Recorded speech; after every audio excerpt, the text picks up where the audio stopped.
السلام علیکم ورحمۃ اللہ تعالی وبرکاتہ۔ جی ناظرین، یسران القرآن کا آج ہم اور آپ قاعدہ نمبر 20 شروع کریں گے۔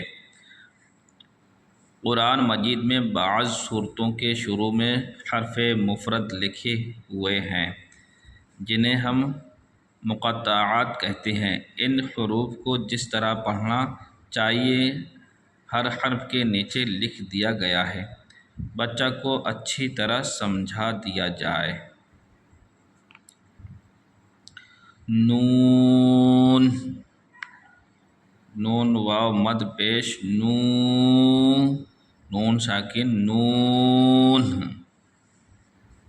قاف، صاد، صاد الف مد زبر صا، دال ساکن صاد۔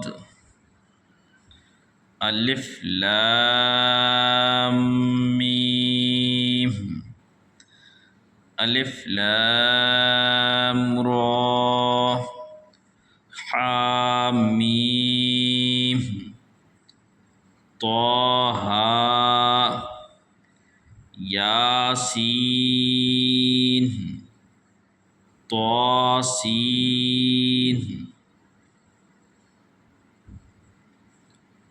طاسین میم، عین سین قاف، الف لام را، الف لام میم را، الف لام میم صاد، کاف ہا یا عین صاد۔ ان حروف مقطعات کہتے ہیں جس میں مد ہے۔ ہر حروف کو الگ الگ پڑھا جائے گا۔ ملتے ہیں اگلے ویڈیو کے ساتھ انشاءاللہ تعالی۔ السلام